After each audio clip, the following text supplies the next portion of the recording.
A Vampire Romance, written by Amelia Hart. Chapter 1. The Scent of Secrets. Ivy's feet ached in a way that had become familiar over 18 months at Nocturne.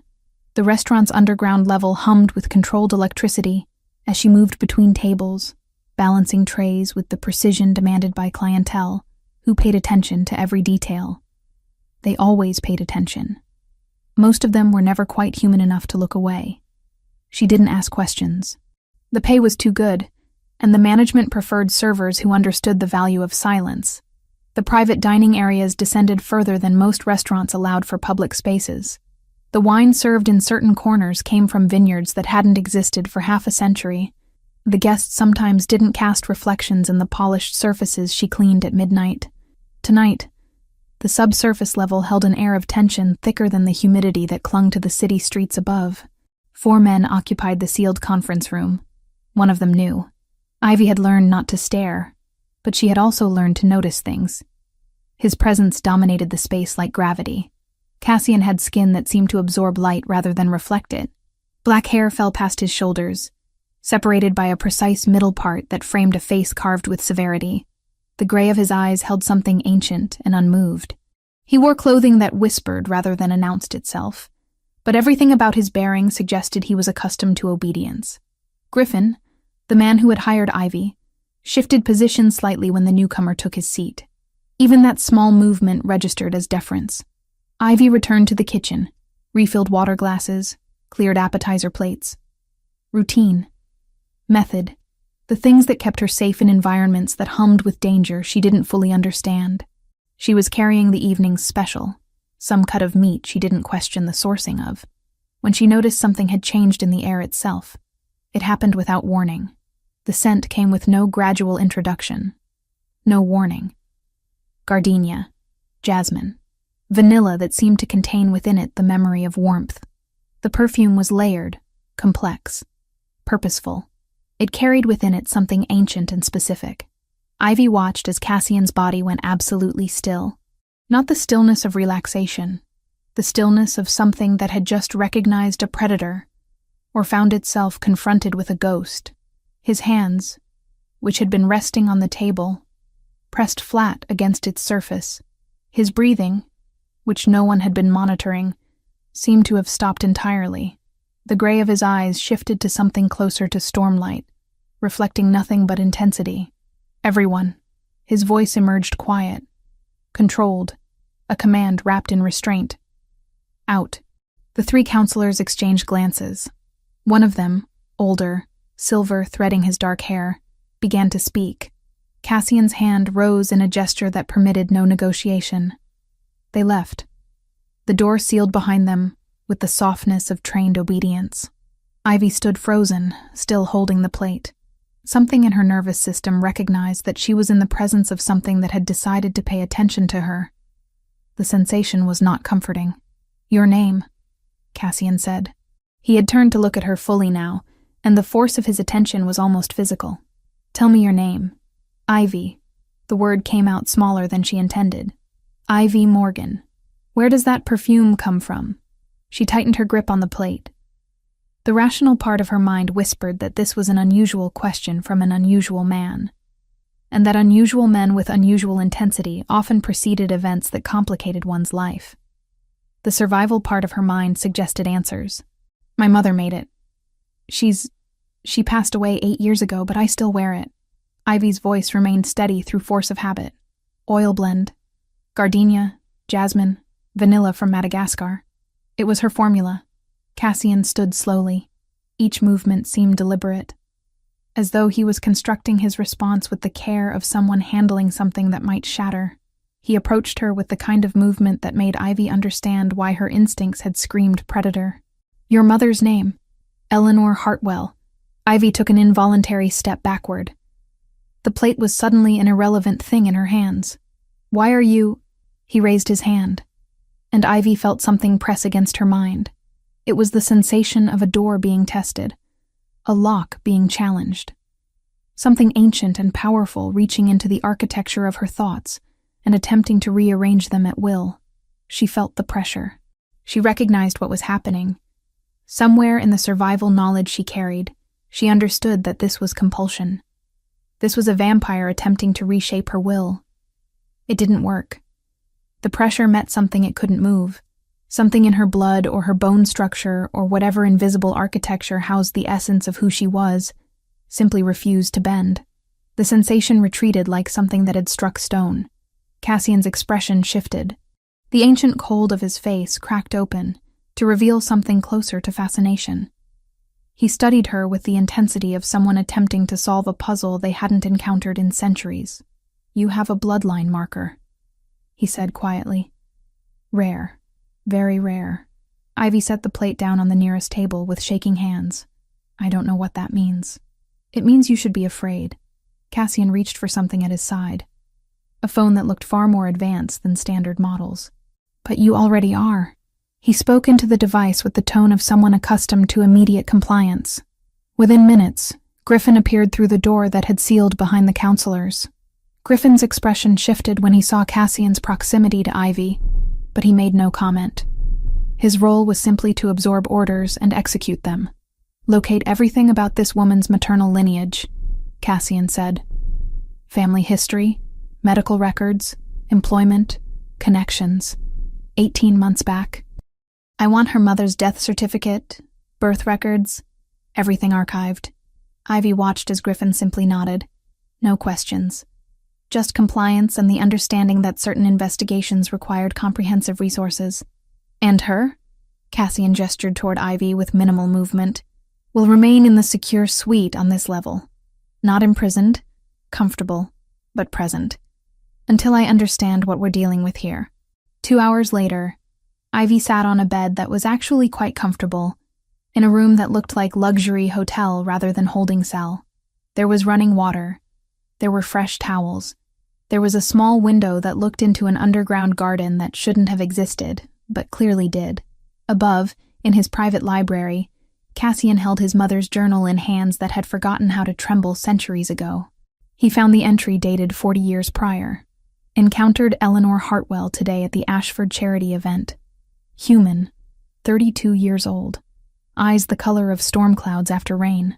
She speaks about plants the way philosophers speak about meaning, as if understanding them is understanding the universe. She mentioned a daughter, 7 years old. She also noticed something was different about me, though she said nothing. She is rare, the kind of human that exists outside the ordinary measures of mortality." The handwriting had become more frantic toward the end. "She carries the scent of my garden formulas. I shared my perfume with her before I left. I told her someday it might matter. I told her if she needed to, the scent would serve as a calling card to someone who would understand." Cassian closed the journal. His fingers traced the leather binding as though it contained the answer to questions he had stopped asking centuries ago. His mother had left a breadcrumb trail through time, and he had just found the end of it. Chapter 2. The Archive of Names. Griffin returned as the night deepened toward the hours when even the city's insomniacs began to surrender to sleep. The subsurface level of Nocturne hummed with the particular frequency of secured systems. Cassian sat in his private office, surrounded by walls that contained more than 200 years of accumulated history, when Griffin entered bearing a folder that looked deceptively thin for the comprehensive research Cassian had demanded.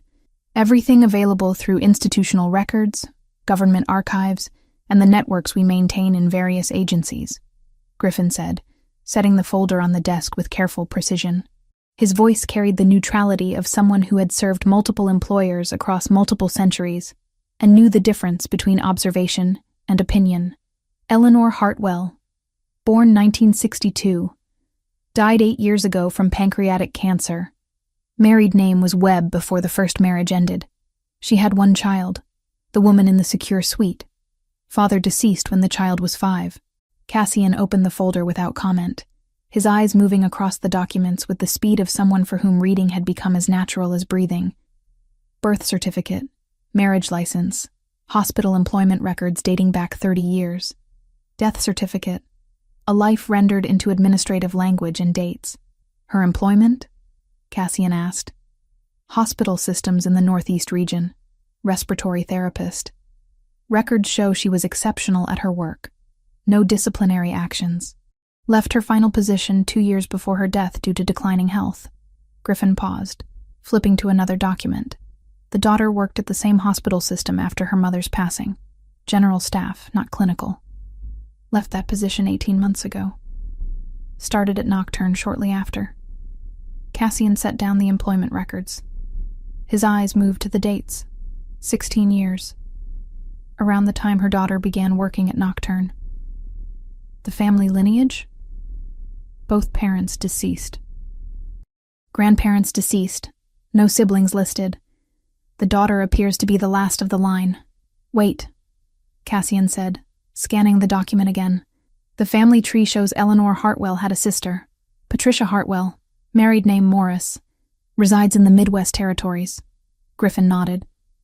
Contact between the sisters ceased approximately 15 years ago. No documented reason. The daughter mentioned no living relatives during initial intake. Estrangement or protection? Cassian asked quietly. Unknown, but worth noting for context. Cassian stood, moving toward the shelves that contained his mother's personal effects. The journals were bound in leather that had softened with age. He pulled the volume dated from 40 years prior, his fingers finding the entry without hesitation. The muscle memory of hands was almost as reliable as the memory contained in blood. Eleanor Hartwell, he read aloud, then continued reading silently, his expression shifting into something that resembled recognition tinged with pain. He closed the journal and held it for a moment before looking back at Griffin. Find everything about Eleanor Hartwell's associations with vampiric individuals or communities. Any connection, any proximity. I want to know if she was aware. The woman claims she was not. Griffin said carefully. The woman claims her mother made a perfume. Cassian's voice was quiet, but the undercurrent was sharp. My mother created that formula 230 years ago. It was never shared beyond our household. Eleanor Hartwell possessed knowledge she should not have possessed. Griffin nodded slowly. I will expand the investigation. Cassian spent the remainder of the night reading, comparing timeline and family record against the journals of Eleanor Crane. The entries were sporadic but vivid. A chance meeting at a charity function. Conversation about plants. The observation that Eleanor Hartwell's daughter had inherited her mother's tendency to notice details. A decision to share the perfume formula. By dawn, though dawn meant nothing to Cassian, occurring as it did in the world above, while he remained in his sanctuary below. Griffin returned with additional information. His expression suggested he had discovered something that complicated the narrative. Eleanor Hartwell kept a considerable personal archive, Griffin explained. Letters, journals, photographs. Her daughter retained these in the family residence. I've acquired copies. He placed a secondary folder on the desk. Inside were photocopies of handwritten correspondence, spanning decades. Cassian recognized the handwriting in the first letter immediately.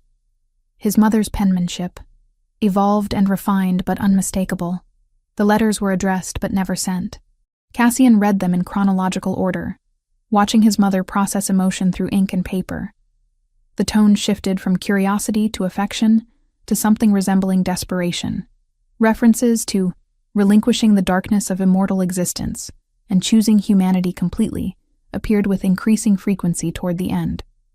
The final unsent letter was dated just before Eleanor Crane's disappearance from documented vampire society. She was planning to abandon everything, Cassian said quietly. The court, the position, the very nature of what she was. She was planning to become fully human and remain with Eleanor Hartwell. Griffin was silent, waiting. Cassian returned to the interrogation room, though interrogation was perhaps too crude a term for the space where Ivy remained. The secure suite was appointed with comfort. She had showered. She wore borrowed clothing. She sat on the edge of the bed with the posture of someone attempting to make herself smaller than she physically was. Your mother, Cassian began without preamble, made more than perfume, didn't she? Ivy's head lifted. Her green eyes held the wariness of prey that sensed proximity to a predator. She worked at the hospital most of her life. The oils were something she did in her spare time. A hobby. Cassian set the folder containing Eleanor Hartwell's letters on the mattress beside her. He watched her recognize the handwriting without ever having seen it before. Watched the realization bloom across her features. These are addressed to your mother, Cassian said. Never sent. Kept for reasons I suspect your mother understood but never explained to you. The handwriting belongs to my mother, Eleanor Crane. She lived in this world for 180 years before she chose to leave it. Ivy's hands shook as she reached for the letters. Her fingers traced the ink, the phrasing, the emotional weight contained in each sentence. When she looked up, her eyes had filled with the kind of tears that came from understanding a lifetime of silence. My mother never mentioned. Ivy's voice fractured slightly. She kept letters from a vampire for 40 years? She never told me. She never said anything. Your mother was protecting you, Cassian said. She kept the perfume as a reminder. She kept the letters as proof. She kept the secret as a shield. The door opened. Kyle entered without announcing himself, accustomed to accessing his father's spaces without permission. His dark hair, identical in color and texture to Cassian's, fell past his shoulders in a mirror of his father's style. At 14, he possessed the physical grace of his species and the emotional volatility of adolescence, a combination that made him simultaneously dangerous and vulnerable. His eyes moved from his father to Ivy, cataloging her with the assessment of someone trained to process threats. This is Ivy Morgan, Cassian said. She will remain here while we determine certain historical matters. Ivy, this is Cale. Cale offered no greeting. His gaze remained on Ivy with the kind of intensity that suggested he was attempting to determine her threat level through observation alone. When he spoke, his voice carried the formal distance of someone trained in protocol. You're the reason there was an unscheduled evacuation, Cale stated. Not a question. I didn't mean... Ivy began. She is not the cause, Cassian interrupted. She is the catalyst. Griffin entered moments after Cale, bearing additional materials.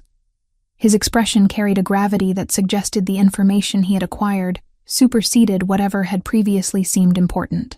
The Hunter Coalition maintained active surveillance on Eleanor Hartwell for 35 years, Griffin said, speaking in the manner of someone delivering news that required careful context. 35 years ago, they approached her. They offered protection and resources in exchange for information regarding her association with a vampire individual. Cassian turned very slowly toward Griffin. Eleanor Hartwell was aware of the Coalition's interest in your mother? Cassian asked Ivy, though the question seemed directed inward. I don't know. Ivy's voice had become very small. My mother never mentioned hunters. She never mentioned any of this. Your mother destroyed the Coalition's initial contact letter, Griffin continued, but she was monitored subsequently. When the monitoring ceased, it was because Eleanor Hartwell seemed to have made a decision to isolate herself completely from any connection to the vampire world. The implications settled into the room, like sediment in water.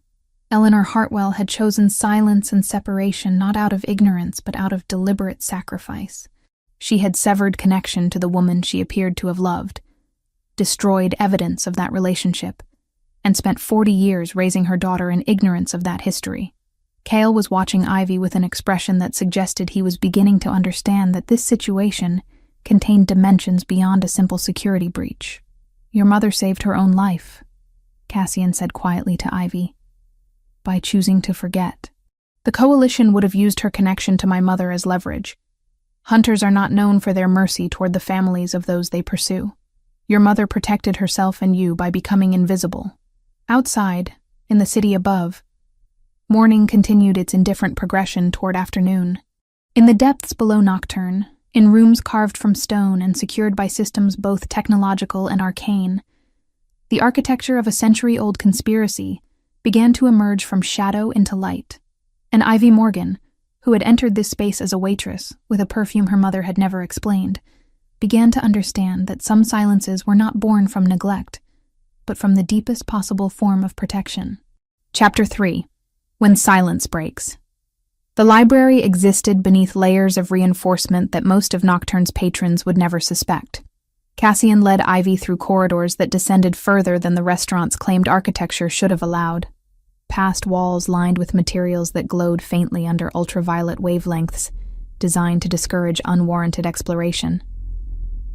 Griffin remained a half step behind them, a presence both protective and cautionary. When the doors opened, Ivy understood why Cassian had brought her here rather than keeping her confined to the suite. The library was vast. Shelves climbed toward ceilings that disappeared into shadow. Books bound in materials ranging from leather to silk, to substances she couldn't identify lined the walls. The air tasted of paper and preservation, and the particular weight that accumulated spaces carried after centuries of existence. "My mother's journals," Cassian said, gesturing toward a specific section. 230 years of observation, philosophy, science. Recipes for compounds most chemists would dismiss as impossible, and personal reflection on an existence that became increasingly impossible to sustain within our world's prescribed parameters. Ivy moved toward the journals with the reverence someone might show approaching a shrine. Her fingers traced the spines, reading dates carved in elegant script. The volumes began with one labeled 1794 and proceeded in chronological order toward one dated approximately 200 years prior. Cassian opened the most recent volume without ceremony. Inside, handwriting that resembled Eleanor Hartwell's letter-writing style, but contained different inflections, described a woman named Eleanor in terms that transcended simple affection. The passages spoke of a human who understood the particular loneliness of choosing connection over conformity. They mentioned a daughter. They contained something approaching desperation in their final entries. 80 years she spent pretending to be something she was never designed to be. Cassian explained quietly. A vampire fully integrated into vampire society, but she maintained a separate identity. She created perfumes. She studied human botanical science. She refused to accept that immortality required surrendering humanity. Ivy read the entries with a sensation of displacement expanding through her chest. Her mother had known this woman. Her mother had loved someone so deeply that she had carried the secret of that love for 4 decades without explanation. Eleanor Hartwell had lived an entire hidden life, running parallel to the one Ivy had witnessed. The faction that opposed her rise to prominence was led by Evangeline. Cassian continued. A vampire of 6 centuries who believed that emotional attachments to the human world represented weakness. That vampires who maintained such connections threatened the carefully maintained separation between our species. Ivy looked up from the journal. "What happened to your mother?" The silence that followed was the kind that contained weight. Cassian moved toward another shelf, this one secured behind glass that required his palm against a sensor to unlock. From within, he extracted a folder marked with official-looking seals. He opened it to reveal documentation bearing vampire court insignia. "Silentiamento," he read aloud, speaking a word in a language Ivy didn't recognize, but whose meaning translated through context. A formal procedure. A death sentence issued through bureaucratic mechanism. My mother was adjudicated as a threat to species security. The vote was 9 in favor, 3 opposed. Evangeline was among the majority. The words landed in the space between them like stones into still water. Ivy felt rather than heard Cale enter. His presence announced itself through the particular charge that accompanied adolescent rage, attempting to find expression through physical restraint. "You knew." Cale's voice emerged low and controlled, which made the undercurrent of fury beneath it more apparent. "You knew this happened, and never told me. Your own mother was executed by the court you lead, and I had to learn about it from a human stranger." Cassian turned slowly. The movement was calculated, precise. The turning of a monarch rather than a father. What I know about my mother's death is classified information that I have only recently begun to verify. There is no benefit to... To what? Cale's control fractured, revealing the boy beneath the vampire. To telling your son that his grandmother was murdered, that the system you claim to lead sanctioned her death, that you sit in council with her killers every night? Enough. The single word carried force. Cassian did not raise his voice. He didn't need to. When a vampire who had ruled for centuries chose to deploy authority, the atmosphere itself seemed to acknowledge the command. Cale's jaw clenched, but he fell silent, though the silence contained nothing of peace. He turned away, moving to the far side of the library with the rigid posture of someone physically restraining themselves from action they knew was inadvisable. Ivy watched this interaction with the particular attention someone brings to understanding family dynamics that were not their own. She saw the distance between them, She saw the way Cassian's hands, after the word enough, showed the slightest tremor of something that might have been regret, or might have been rage too immense for even immortal composure to contain.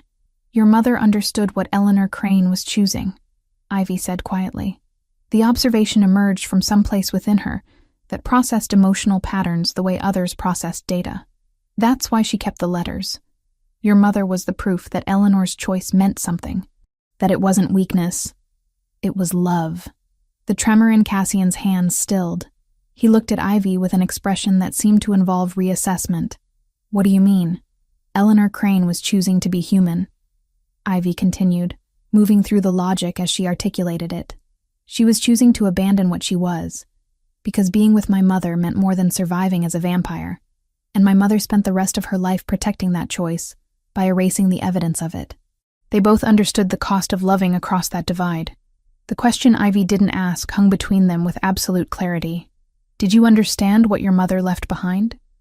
Did you comprehend what she sacrificed? Can you fathom why she made that choice? Cassian moved toward the window that looked into the underground garden, though window was perhaps too simple a term for the architectural feature. Through it, bioluminescent plants glowed with light that never came from the sun above. His reflection appeared on the glass, shadowed and incomplete, in a way that suggested the architectural element was not entirely reflective. Griffin's presence had become almost invisible through practice. When he spoke, his voice suggested he had been awaiting the right moment to introduce information that complicated the existing narrative. Eleanor Hartwell left instructions, Griffin said carefully. Sealed documentation that was not to be opened without specific circumstances being met. The instructions specified that the archive be shared only with someone who came to the knowledge through genuine pursuit, rather than external instruction. Cassian turned back toward Griffin. Explain. The documentation states, if someone who truly loves Eleanor Crane from their heart discovers these materials, then I will share the archive. You arrived at knowledge of Eleanor Crane's journals through finding your mother's reference to Eleanor Hartwell. The condition appears to have been met. Who maintains this archive? Cassian asked. Miriam, Griffin replied. She was Eleanor Crane's closest companion, 350 years old. Cassian's expression shifted almost imperceptibly. Miriam. He hadn't spoken to her in 2 centuries, not since the Silentiamento proceedings where she had sat in absolute silence, casting no vote, offering no testimony. Her silence had felt like judgment then. Now, perhaps, it revealed itself as something else entirely. She was present at the Silentiamento proceedings, but did not vote. After Eleanor Crane's death, Miriam apparently requested and received Eleanor Hartwell's permission to serve as guardian of the final documentation. Cale had returned to the group during this exchange. His anger had transformed into something more dangerous. Cold focus. We need to know exactly what happened. We need documentation. We need to understand what motivated the Council's decision beyond Evangeline's political positioning. For the first time, Cassian looked at his son with something approaching respect.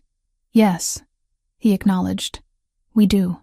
Outside the library, in the levels above where Nocturne continued its nightly business, servers moved between tables and patrons engaged in transactions that ranged from the mundane to the deeply vampiric in nature. But beneath the restaurant, in spaces most of the city remained unaware existed, the architecture of a hidden history was beginning to emerge from shadow into visibility. And in the center of that emergence stood Ivy Morgan, a human woman who had discovered that her mother's greatest secret had not been infidelity or hidden identity, but rather the magnitude of a love so profound it had required 40 years of silence to protect. Chapter 4. The Court Convenes. The chamber beneath Nocturne existed in a state of perpetual twilight. Cassian had chosen to convoke the emergency session in this space, rather than waiting for the formal council to reconvene at its primary location. The message was deliberate. What he had to discuss could not wait for protocol to dictate timing. The walls held the accumulated weight of 2 centuries of vampire politics, decisions rendered in shadow that shaped the boundaries between the mortal world and the hidden society that existed alongside it. Counselors arrived with expressions ranging from curiosity to suspicion. 9 members total, representing different bloodlines and factions that maintained uneasy alliance beneath Cassian's authority. The oldest among them, a vampire named Darius, whose silver hair contained threads of black in perfect inverse to Cassian's coloring, took his position without comment. The others settled into their designated spaces with the ritualistic precision of beings who understood that protocol itself was a form of power. Evangeline appeared via secured video interface. Her image materialized on screens positioned around the chamber's periphery. Her presence translated into pixels and transmission, rather than flesh. She was stationed in European territories, maintaining influence across multiple continents through networks that required constant attention. Her smile, visible through the video feed, contained no warmth. "Cassian," she greeted, her voice carrying across the distance with clarity that suggested the technology was far more sophisticated than most of the modern world would have recognized. "An emergency convocation. How intriguing. I assume this concerns the territorial disputes we've been monitoring, or has something more pressing demanded your attention?" "Eleanor Crane," Cassian said without preamble.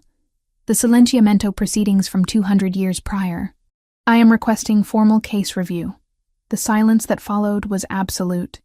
Evangeline's smile remained fixed, but her eyes shifted in a way that suggested recalibration. The other counselors exchanged glances that carried decades of shared history. "That matter was resolved 2 centuries ago," Evangeline said carefully. "The court rendered judgment. Eleanor Crane represented a security threat. The vote was recorded and finalized. There is no mechanism for retroactive review. There is if the original proceeding was based on false or incomplete information," Cassian replied. He gestured, and Griffin emerged from the shadows carrying documentation. The papers were distributed with silent efficiency: copies of correspondence, judicial records, testimonies translated into accessible language. Darius reviewed the materials with visible concentration. His expression shifted as he read. When he looked up, his eyes held something approximating sympathy. "These documents suggest that Eleanor Crane was adjudicated based on political concerns rather than substantive security threats. The charges were vague. The evidence was circumstantial at best. I was present at those proceedings." Evangeline's voice emerged sharper through the audio feed. "Eleanor Crane maintained improper connections to human society. She refused integration protocols. She represented a vector through which human authorities could potentially access vampire infrastructure. The risk was assessed as significant. The risk was fabricated." A new voice interjected. Kyle had stood, an action that broke protocol. Counselors did not rise unless called upon to speak. Cassian watched his son with an expression that contained no approval or disapproval, simply observation. "The heir speaks without permission," Evangeline noted. Her tone suggested this was beneath her notice but required acknowledgement nonetheless. "The heir votes," Kyle corrected. He looked directly at his father, not at the video screen where Evangeline's image waited. "I vote for case review. The documentation supports re-examination. If we rendered judgment based on political positioning rather than substantive threat, then the judgment itself is invalidated." Several of the younger counselors straightened slightly. Darius, the eldest present, inclined his head in what appeared to be respect. The older members of the council exchanged glances that suggested they were processing the fact that Cassian's son had just publicly diverged from his father's authority structure. Or had he? The distinction between Kale's independence and Cassian's permission remained deliberately ambiguous. "The vote on case review," Cassian announced. It was not a question. It was a directive disguised as procedure. "All in favor of reopening the Eleanor Crane Silenciamento proceedings for comprehensive examination." Votes proceeded through the chamber. By the time the count concluded, the decision for review had been secured. Barely. Evangeline had abstained rather than voting opposition, a tactical choice that suggested she was reconsidering her approach. "Very well," Evangeline said through the video feed.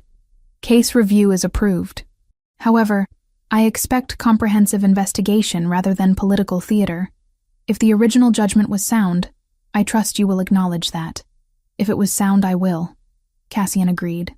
The session concluded with procedural efficiency. Counselors departed in reverse order of their arrival. Griffin remained, waiting for instruction. "I need everything on Horatio," Cassian said quietly. Background, motivations. Any connection between his political positioning and Evangeline's faction, 20 years prior to the Silenciamento vote. Griffin hesitated. And the human? If Evangeline moves against her, we'll know the threat is immediate. She could serve as... No. Cassian's voice carried finality. She is not leverage. With respect, Griffin said carefully, she already is. Evangeline will see her as vulnerability. We can prepare for that, or we can react to it. Cassian was silent for a long moment. Prepare, but she does not leave protection without redundant coverage. It will take time to assemble, Griffin replied. We have until the formal review proceeding.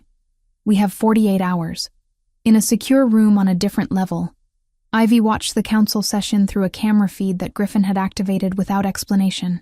She had been given access to a monitor, headphones, translation software that rendered the vampiric language into comprehensible English. She watched Cassian present evidence. She watched Evangeline attempt to contain her irritation. She watched Cale stand and vote against his father's apparent comfort, but her attention focused on one specific detail. A name mentioned during the presentation, Eleanor Crane, and beneath it, referenced in official documentation, another name, Eleanor Hartwell, listed as Human Associate of Security Concern. Ivy pulled the documented materials closer, reading the assessment. Eleanor Hartwell, human, age 32, resident of Northeastern Territories, maintained contact with target individual Eleanor Crane. Communication monitored. Subject destroyed correspondence when approached by Hunter Coalition representatives. Assessment. Human subject is either unaware of target's nature or is sympathetic to vampire interests. Recommend continued monitoring pending resolution of target threat. Her mother had been surveilled. Catalogued. Assessed as a potential liability. Her mother's destruction of that first letter from the Hunter Coalition. It hadn't been ignorance or impulse. It had been choice. Calculated, dangerous choice to protect someone she loved. Ivy set down the documents with hands that had begun to shake. Somewhere in the layers of vampire bureaucracy, her mother's name appeared in files alongside terms like security concern and human sympathizer. Somewhere in the administrative machinery of an immortal society, Eleanor Hartwell had been reduced to a classification. When Cassian came to collect her after the session, he found her staring at the documents without reading them. Your mother knew she was being watched, Ivy said without looking up. She destroyed the letter from the Hunters, not because she was ignorant, but because she understood exactly what it meant. Cassian did not offer platitudes or gentle reframing. Yes. She saved her own life by erasing herself from that world, Ivy continued. And she saved my life by never telling me any of it existed. The weight of that understanding settled between them like stone. Eleanor Hartwell had not simply mourned in silence. She had made active choice to become invisible. She had transformed her own existence into something so ordinary, so unremarkable, that the machinery designed to track threats would eventually dismiss her as irrelevant. Your mother was more strategic than most vampires I have encountered, Cassian said finally. She understood that survival sometimes requires becoming someone the world no longer considers worth observing. Chapter 5. The Breaking Point. The cafe on 5th and Morrison occupied street level, exposed to the city's indifferent circulation of bodies and movement. Ivy had been told, through Griffin via Cassian via unspecified channels, that she required fresh air. The rationale carried the hollow quality of something constructed to provide plausible explanation for what was actually operational strategy. Griffin had reduced her escort to a single operative, a younger vampire named Soren, who maintained position at a distance sufficient to suggest protection, while appearing coincidental. The cafe was public. The hour was late enough that crowds had thinned, but not so late that solitude became suspicious. Everything about the scenario had been orchestrated with the precision of someone who understood how to construct situations that appeared accidental while remaining entirely intentional. Ivy ordered tea she had no intention of drinking.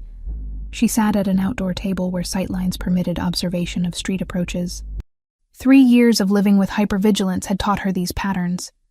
How to position herself in spaces, how to monitor exits, how to register threats before they solidified into immediate danger.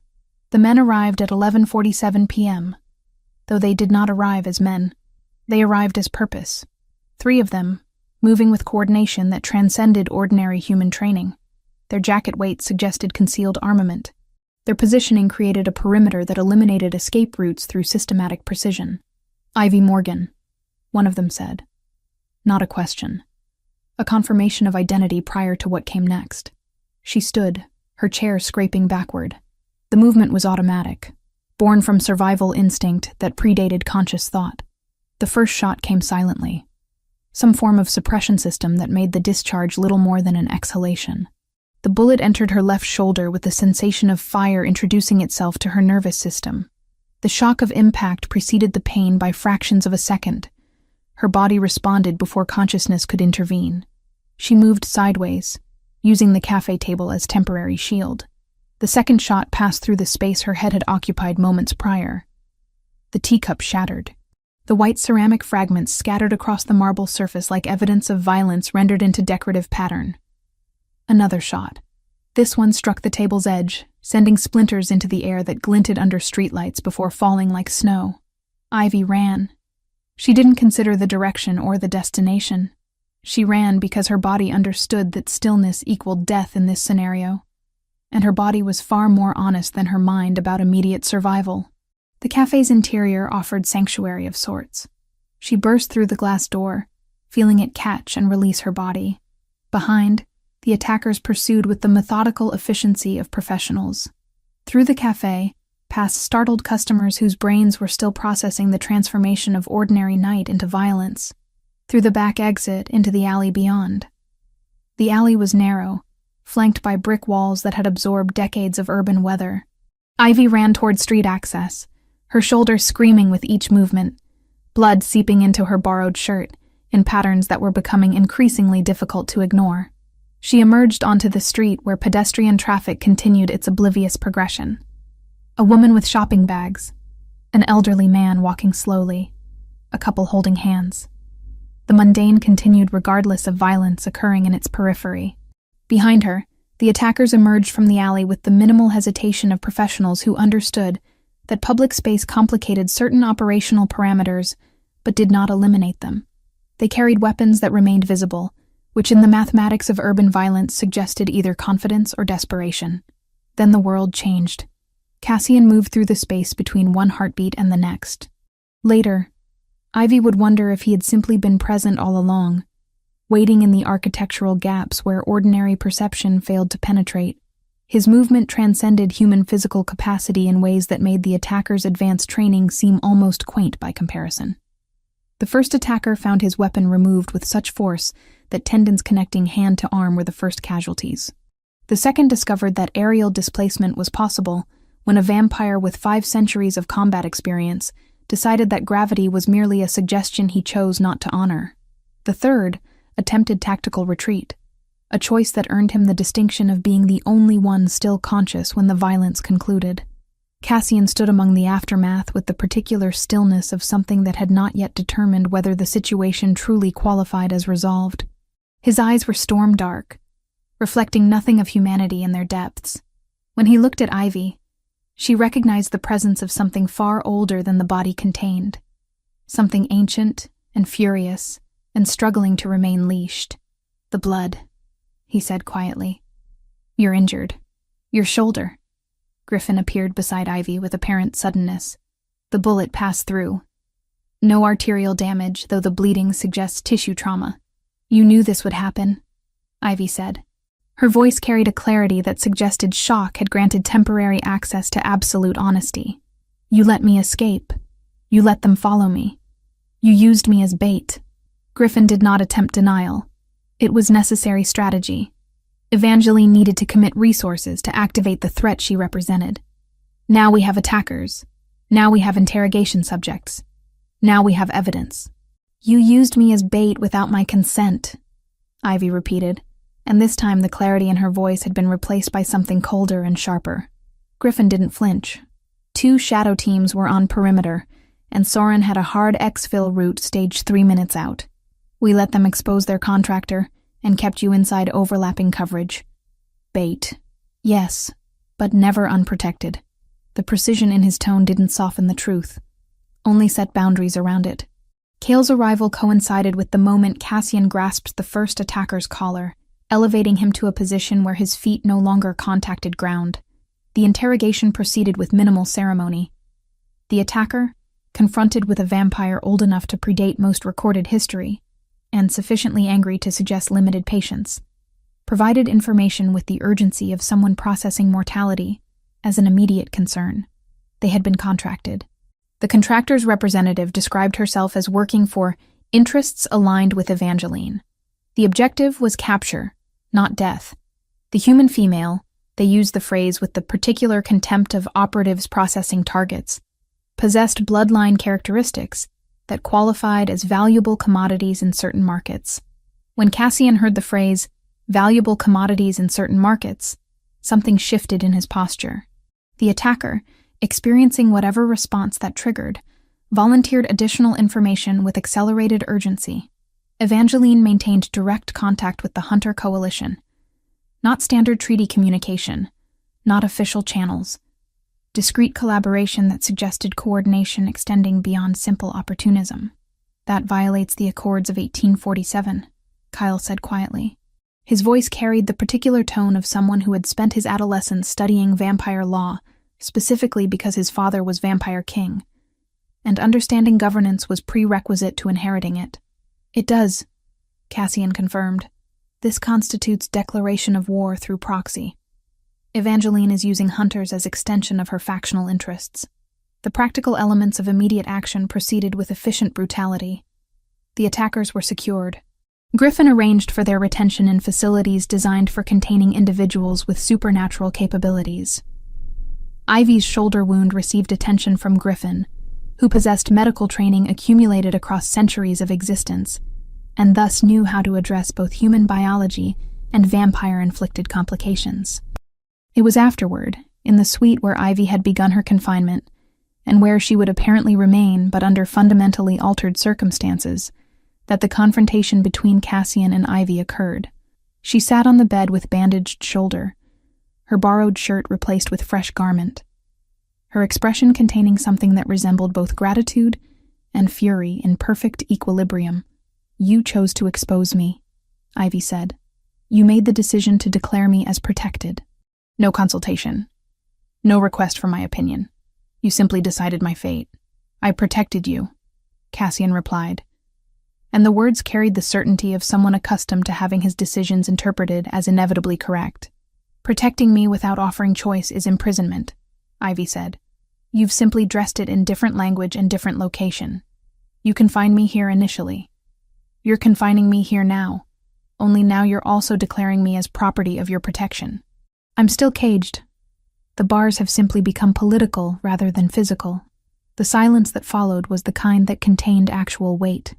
Cassian looked at this human woman who had entered his existence through the accidental recognition of a perfume and was now offering him criticism that most beings would never dare voice to a vampire of his age and authority. "What would you have had me do?" he asked quietly.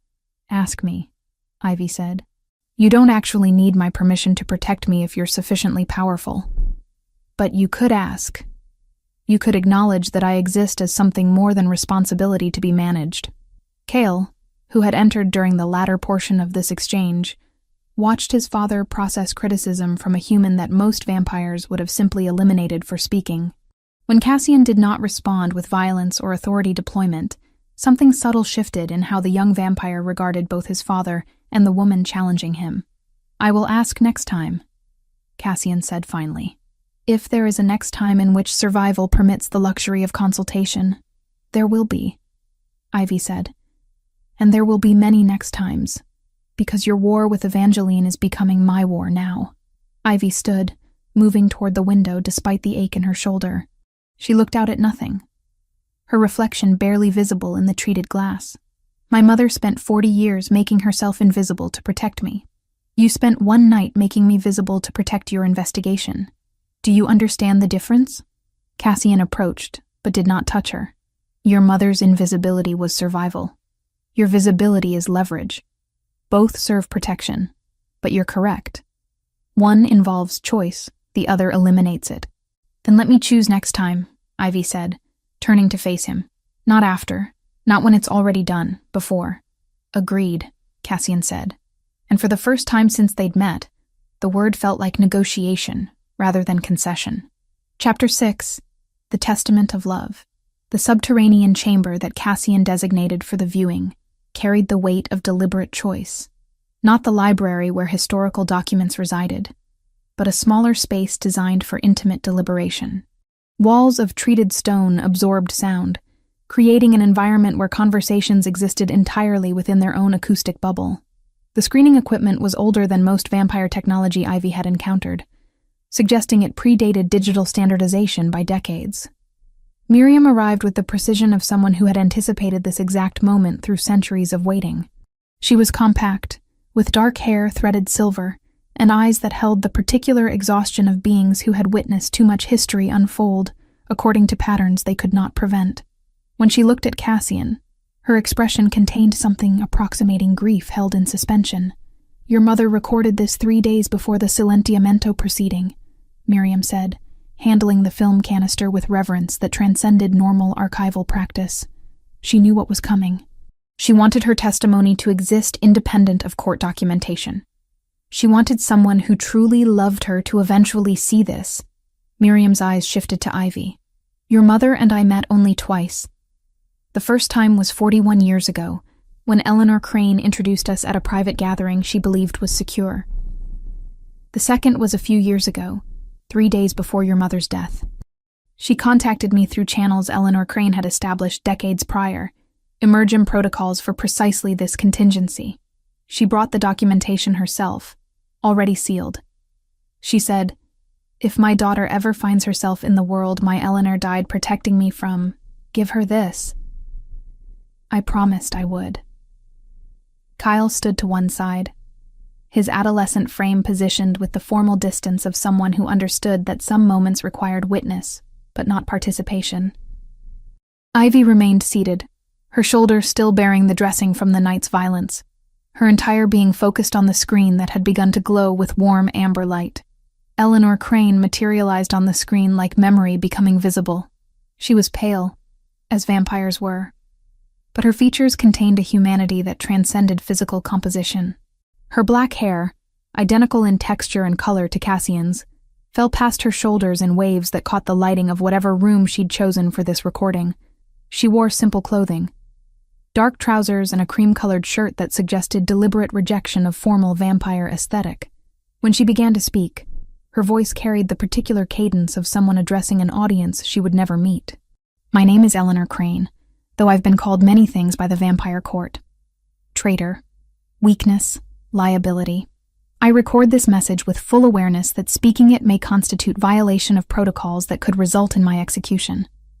I speak it anyway because the alternative is silence, and silence has already claimed too much of my existence." Eleanor Crane's hands moved as she spoke, gesturing with the precision of someone trained in formal address, but choosing to infuse it with genuine emotion. "I chose to love a human woman. I chose that knowing the cost. I chose that understanding that such connection violated vampire doctrine. I chose it anyway because the alternative was to live another 400 years pretending that immortality meant anything without the capacity to genuinely connect to another consciousness." On screen, Eleanor Crane paused. The silence held weight, suggesting she was processing emotion or gathering courage for what came next. "Eleanor Hartwell was offered incentive to betray me to human authorities. She was approached by hunters and offered protection in exchange for information. She destroyed that offer. She has spent 40 years protecting my memory by erasing herself from the world that knew of my existence. I never asked her to do this. She chose it because that is the nature of genuine love. It is choice repeated across time until the choice itself becomes foundation." Cassian's posture had transformed into something resembling stone. His breathing, which normally required conscious effort to maintain, had ceased entirely. His eyes remained fixed on the screen while his hands gripped the armrest with force that would have damaged mortal materials. Eleanor Crane continued, "I am currently being investigated by the Silentiamento Committee on charges of maintaining improper connection to human society. The charges are accurate. My response is that accuracy does not equal wrongness. The connection is improper only if we accept that vampiric nature requires abandonment of all capacity for genuine human emotion. I do not accept this premise. If my choice to love a human woman disqualifies me from continued existence, then I accept the consequence. I will not recant. I will not pretend that my choice was error. The recording shifted slightly as Eleanor Crane moved, her hand reaching toward something beyond the camera's periphery. She produced 2 items. The first was a photograph. Eleanor Hartwell, younger, holding a child who could only be Ivy. The second was a small vial containing liquid that glowed with faint luminescence. This is the perfume formula I created for Eleanor Hartwell. It carries within it the scent signature of our connection. If it ever reaches someone who seeks truth about my existence, they will understand that this was real, that we were real, that love existed between the worlds we inhabited.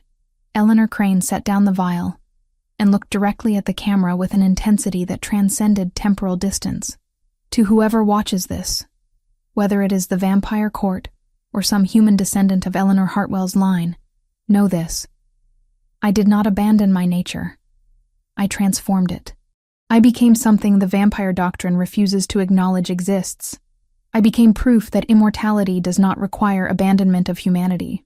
The recording ended with deliberate abruptness, as though Eleanor Crane had simply ceased speaking mid-thought. The screen returned to amber darkness. The silence that followed was absolute. Cale had moved to stand beside his father, and this time there was no anger in the gesture. His jaw was tight, but not with rage, with the particular compression of someone trying not to break. He had spent 14 years being told his grandmother chose death over duty. The recording had just revealed she chose love over survival. The difference rewrote everything he thought he understood about strength. Miriam remained still, giving the moment space to exist without intrusion. Ivy found that her face was wet, though she had no memory of the moment she had begun to cry. She was processing the image of her younger self in that photograph, her mother holding her with the particular tenderness of someone protecting something precious. She was processing the realization that Eleanor Hartwell had not simply lost a friend 40 years ago. She had lost a future that had been deliberately sacrificed to ensure Ivy's safety. Your mother, Ivy said quietly to Cassian, was the most courageous person I will ever know. Cassian did not respond immediately. When he spoke, his voice carried tones that suggested it had traveled across centuries to reach the present moment. She was willing to die rather than pretend that her choice was error. Most vampires are not capable of such conviction. Most vampires haven't loved the way she loved, Miriam said softly. Eleanor understood something the vampire court refuses to acknowledge. That loving across the species boundary is not weakness. It is evolution. Ivy turned to face Cassian directly. You understand now why your mother left those journals, why she shared the perfume formula. She was creating a breadcrumb trail through time. She was making certain that if the truth was ever discovered, it would be discovered by someone who actually understood her, someone who could see that her choice was not error. The realization appeared to move through Cassian like physical force. He stood abruptly, moving toward the screen as though proximity to the recording equipment could somehow grant him additional access to his mother's presence. His hands passed through empty air in gestures that seemed to simultaneously reach toward and retreat from connection. Cale, observing this vulnerability in his father, appeared to experience recalibration of fundamental understanding. The king who ruled vampire society was also a son who had never truly grieved his mother's loss.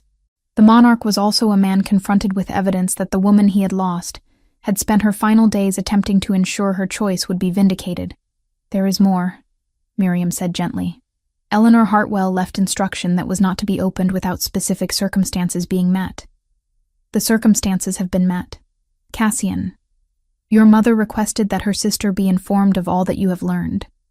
She wanted Isadora to understand why Eleanor made the choice she did. At the mention of his sister's name, Cassian's head turned toward Miriam. Isadora has not spoken to me in 40 years. Because she blamed you for your mother's death, Miriam explained. Because you were the king, and you did not prevent the Silentiamento. Your mother, before her death, asked me to explain to Isadora that the blame belonged to political systems, not to you, that you were as trapped by vampire hierarchy as Eleanor was destroyed by it. Ivy watched understanding move across Cassian's features. His sister existed somewhere beyond his sphere of influence, grieving a mother they had both lost, carrying the conviction that Cassian bore responsibility. And now, with Eleanor's own words providing testimony, that narrative could finally begin to fragment toward different understanding.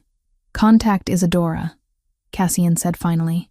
"Tell her I am requesting audience. Tell her that I have finally understood what our mother chose, and why she made that choice with full knowledge of cost." As Miriam departed to arrange the contact, Ivy found herself alone with Cassian and Cale in the chamber, where Eleanor Crane's testimony hung in the air, like something that refused to dissipate. The recording had changed something fundamental about the space, about the three of them occupying it. Cassian turned to Ivy. "Your mother never told you any of this." "No," Ivy said. "She let me believe the perfume was simply a hobby. She let me believe her silence was protection of privacy, not protection from danger. She lived an entire hidden life running parallel to the one I witnessed. She did it for you," Cassian said quietly. "She wanted you safe." "I know that now," Ivy replied. "That's what makes it hurt the most."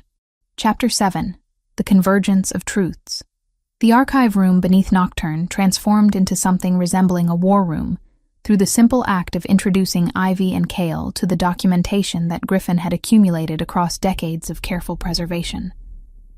The two of them worked in tandem across tables laden with materials that ranged from official court records to personal correspondence, to financial documents that traced political alliances through patterns of resource allocation. Cale approached the research with the systematic precision of someone educated in vampire bureaucratic methodology. Ivy approached it with the investigative instinct of someone whose mother had taught her, through decades of careful silence, that truth often existed in the spaces between official narratives. By the third night of research, patterns emerged. Horatio had positioned himself strategically during the period preceding Eleanor Crane's silenciamento proceedings. He had shifted his voting bloc in multiple unrelated matters, accumulating political capital that seemed disproportionate to the issues being decided. He had cultivated relationships with counselors who harbored ambitions regarding territorial expansion. Most significantly, he had maintained financial relationships with entities that later revealed themselves to be connected to Evangeline's faction. He was building leverage, Ivy said, pointing to a series of fund transfers that Griffin had acquired through methods she preferred not to contemplate. He wasn't acting independently. He was accumulating resources and obligations that positioned him to support whatever Evangeline required. Evangeline wanted Eleanor Crane silenced, Cale added, reviewing Eleanor Crane's testamentary recording through documentation that outlined her intended exposure of political corruption. She was the threat to Evangeline's faction, not Eleanor Crane. But publicly opposing her would have cost too much political capital, so she orchestrated Eleanor Crane's elimination as a proxy, Ivy concluded. Used Horatio to build the case. Made it appear as though the silenciamento was justified through legitimate court process, when in reality it was assassination masked as legal proceeding. The door to the archive opened without advance warning. The woman who entered carried herself with the particular grace that seemed endemic to vampire physiology, but her eyes held a quality of exhaustion that suggested even immortal existence could accumulate weight. Her hair matched Cassian's in color and texture, falling past her shoulders in waves that suggested she maintained her appearance with the same careful precision her brother demonstrated. She wore academic attire, blazer over dark trousers, leather satchel bearing the emblem of a university library system. "Isadora," Cassian said, his voice carrying layers of emotion that Ivy recognized as the particular complexity of sibling relationships interrupted by decades of silence. "You came." Miriam's message was sufficiently compelling that I concluded my research obligations could accommodate interruption, Isadora replied. Her accent carried faint traces of European inflection, suggesting she had spent significant portions of her immortal existence in territories beyond North America. Her eyes moved across the assembled materials, with the comprehensive assessment of someone trained in historical analysis. "You're investigating Mother's death." "We're investigating the conspiracy that precipitated her death," Cale clarified. He had risen when Isadora entered, acknowledging her status through physical gesture that suggested respect rather than submission. Isadora approached the tables, her fingers trailing across documents with the tenderness one might show toward fragile historical artifacts. "I spent 40 years researching Eleanor Crane's influence on 19th century philosophical discourse," she said quietly. "I created an entire academic identity to study her legacy without revealing why the subject consumed my attention. I convinced myself that scholarly distance was honor. In reality, it was cowardice." She turned to face Cassian fully. "Miriam told me you had begun to understand Mother's choice. She told me that you finally comprehended what Eleanor Hartwell represented. I came to determine if you were capable of honoring that understanding, or if you intended to render it into convenient narrative that absolves political systems of responsibility." The challenge in her words hung between them without aggression, but also without compromise. Cassian met her gaze with the steadiness of someone who had spent centuries learning how to absorb criticism without defensive deployment of authority. "I cannot undo what the court did," Cassian said finally. "I cannot retroactively prevent her death. What I can do is ensure that the conspiracy that executed her is exposed, and that the record reflects what actually occurred, rather than what served political convenience." Isadora's expression shifted slightly, suggesting her assessment was evolving in real time. She looked at the materials surrounding them. Horatio was the instrumentality. "Yes," Ivy confirmed. "Evangeline orchestrated it, but Horatio executed the political maneuvering that made the silenziamento appear justified. Then Horatio must face consequence," Isadora said. The words emerged with the particular finality of someone who had processed grief across centuries and arrived at conclusions that transcended mercy. She turned back to Cassian. "Mother left documentation specifically addressing this conspiracy. She anticipated that someone might eventually seek truth. She prepared evidence that Horatio would find difficult to refute. It was during the fourth night that Evangeline made direct contact. The communication came through encrypted channels that bypassed standard vampire networks, arriving as voice transmission through secured headsets that Griffin distributed. Evangeline's tone carried the particular smoothness of someone deploying strategy rather than expressing genuine emotion. "Ivy Morgan," Evangeline addressed her directly, "I have become aware that you have involved yourself in matters of vampire governance. I extend an offer of protection, formal protection in fact, the kind that permits you to navigate political landscape without risk of elimination." Ivy felt Cassian's attention shift toward her, felt Griffin moving to ensure the communication was being recorded through mechanisms she didn't need to understand.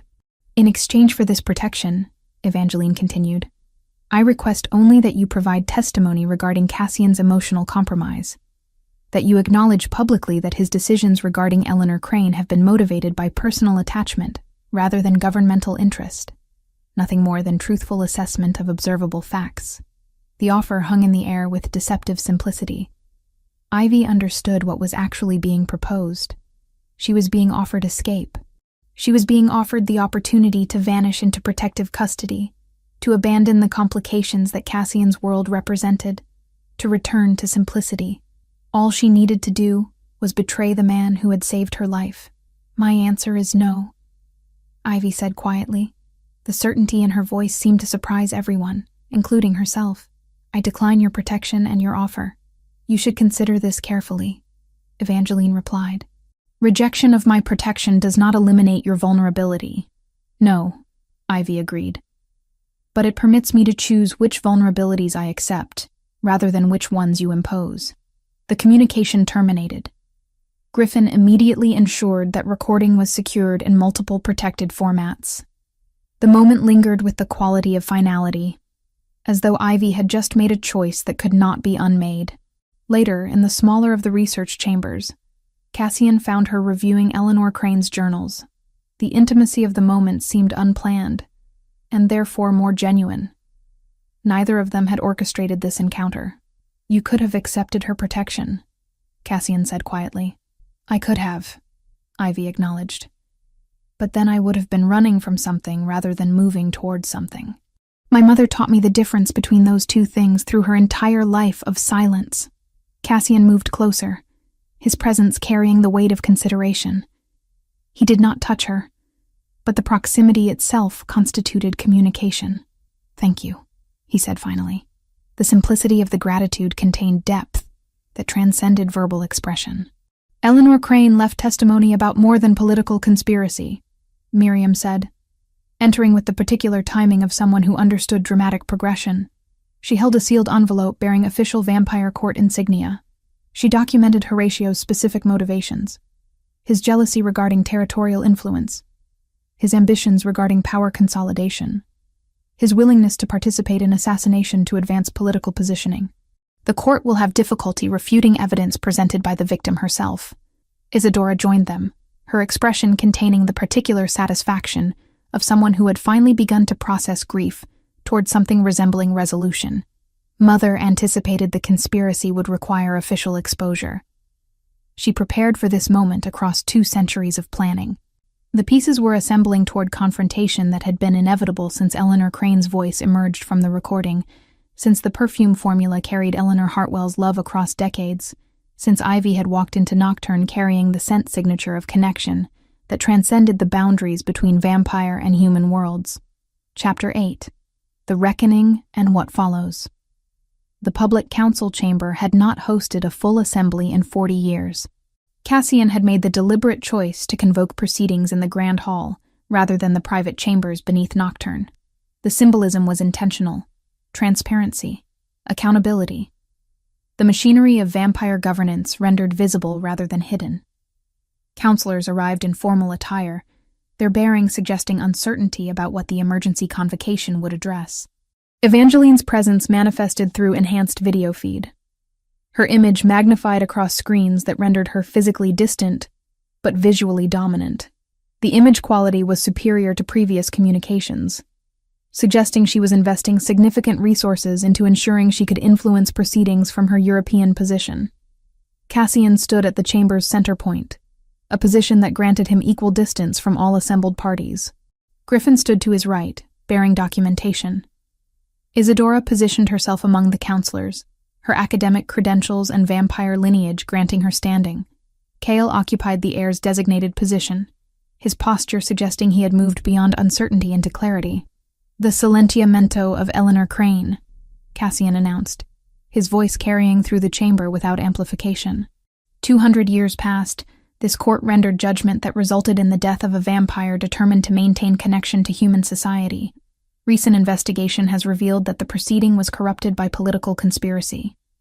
He gestured, and Griffin distributed documentation. The materials moved through the chamber with systematic precision.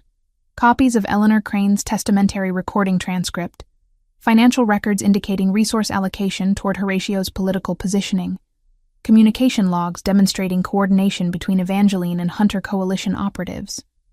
Horatio rose from his position. His response emerged with the smoothness of someone who had anticipated this moment and prepared defensive positioning. "These documents are circumstantial at best.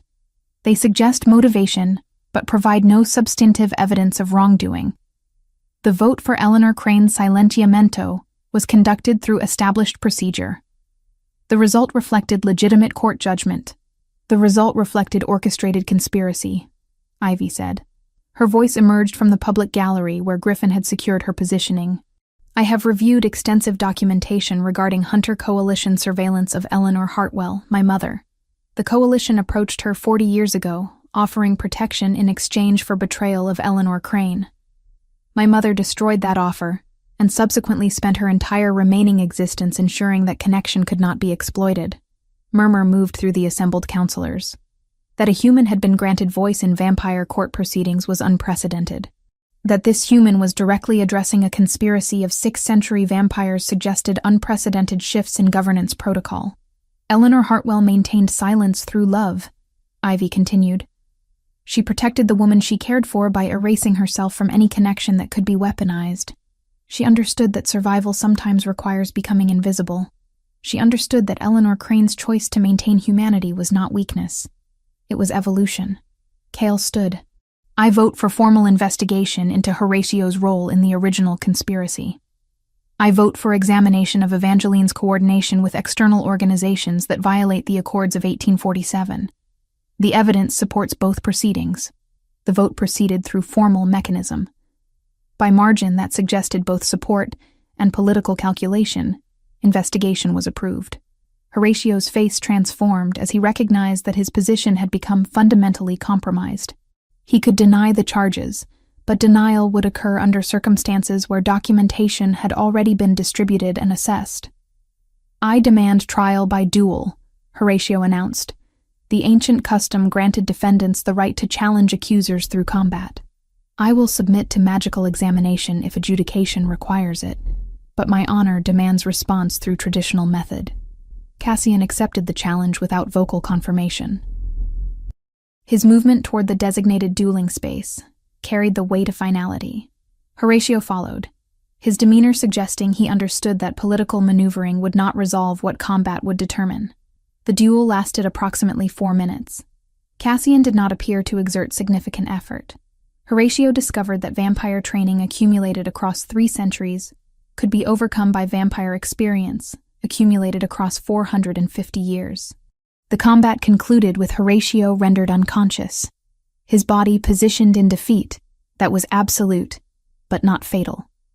Horatio remains bound for investigation into his role in the Silentiamento conspiracy, Cassian announced.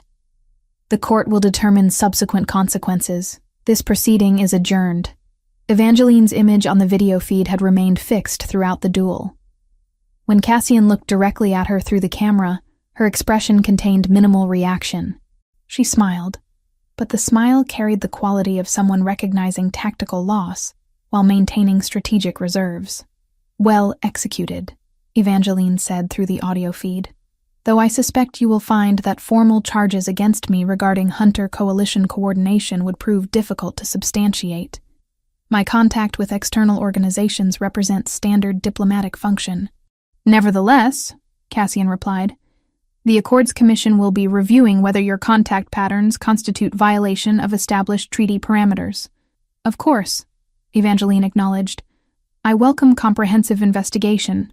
Her image began to fade from the screens as she terminated the connection.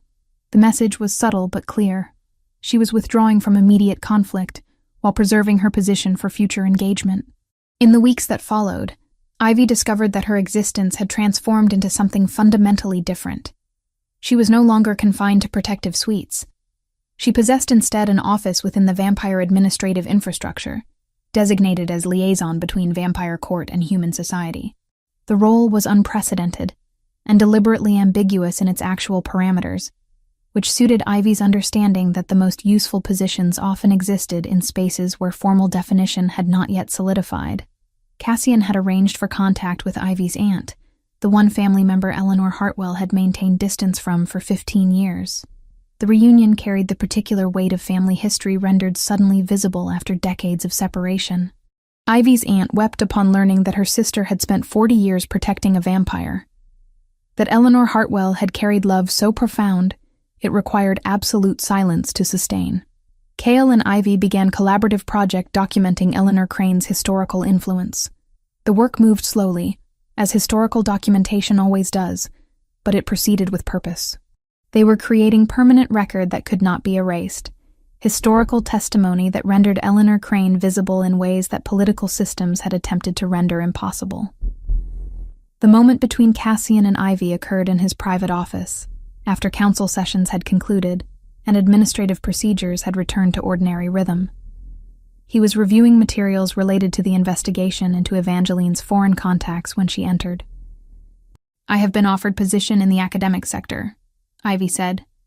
"Research liaison for paranormal historical documentation. It's legitimate work. It permits me to contribute to historical preservation while maintaining connection to vampire community." Cassian set down the documents. "Will you accept?" "I will," Ivy said. "If you understand that accepting means I am choosing something rather than simply accepting assignment." "I understand," Cassian replied. He stood, moving toward the window that overlooked the underground garden. "Your mother understood choice. She made conscious decision to erase herself. You are making conscious decision to become visible. The distinction matters." Ivy moved beside him. Their bodies existed in proximity without contact, but the proximity itself constituted communication. Below them, the garden glowed with bioluminescent plants that had existed in darkness for centuries, visible only to those who knew where to look. Eleanor Crane loved your mother, Ivy said quietly. She chose to love her knowing it would cost everything. She recorded testimony knowing it might be discovered centuries later. She left perfume formula as reminder that connection across difference was possible. Yes, Cassian acknowledged. That kind of courage is rare, Ivy continued. It deserves to be documented. It deserves to be remembered as choice rather than weakness. They stood together in silence as the underground garden glowed beneath them. As vampire society began the slow process of re-examining 2 centuries of conspiracy, as the architecture of hidden history transformed into something visible and undeniable, the story was not complete. Stories of this magnitude rarely reached completion, but something fundamental had shifted. Something that had been silenced was becoming audible. Outside, in the city above where humans moved through their lives, unaware of the intricate political machinery existing beneath their streets, ordinary night continued its progression toward dawn. But in the spaces between worlds, in the carefully maintained boundary between visible and hidden, the machinery of vampire governance acknowledged that sometimes the most powerful acts were acts of choice, and sometimes the most profound truths were those that required decades of silence to protect.